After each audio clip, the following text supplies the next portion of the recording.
మజాక్ చేయకు ఈశ్వర్ నాకు. ఆటకు వస్తుందా? నేను పరేషాన్ ఉంటాను, నిజంగా చెప్తున్నా. నాకు పిల్లలు నన్ను గెలవడానికి. నీకు ఆటకు వస్తుందా? ఇది అవసరమా ఈశ్వర్? నాకు ఆటకు వస్తున్నా అంటున్నావు. ఎందుకు ఇట్లా చేస్తున్నావు? మజాక్ ఎందుకు చేస్తున్నావు? 3000 పడుతుంది. నేను నా దగ్గర పైసలు సేవ్ చేయబోతున్నా. పైసలు ఎడికి చేయాలన్నాయా? నీకు మళ్ళీ నేను 20 వరకు మీ నైన్తో మాట్లాడిస్తాను. అరే మళ్ళీ మా డాడీ దగ్గర మీ నాయన ఇవ్వను. నేను నెల జీతంలో పట్టుకోమని ఇవ్వని చెప్పి నేను ఇస్తాను. అవునా? నాకు ఇవ్వను 20 తారీఖు సార్. అరే ఒక 3000 కదా. ఒక 3000 అయినా ఇస్తా నీకు.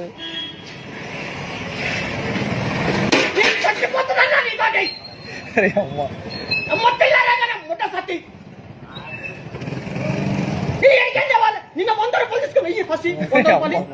రూపాయలు ఇయ్యి మరి. 3000 నీకు ఇస్తాను. నేను 20 తారీఖు ఇస్తారు 2 గంటలు.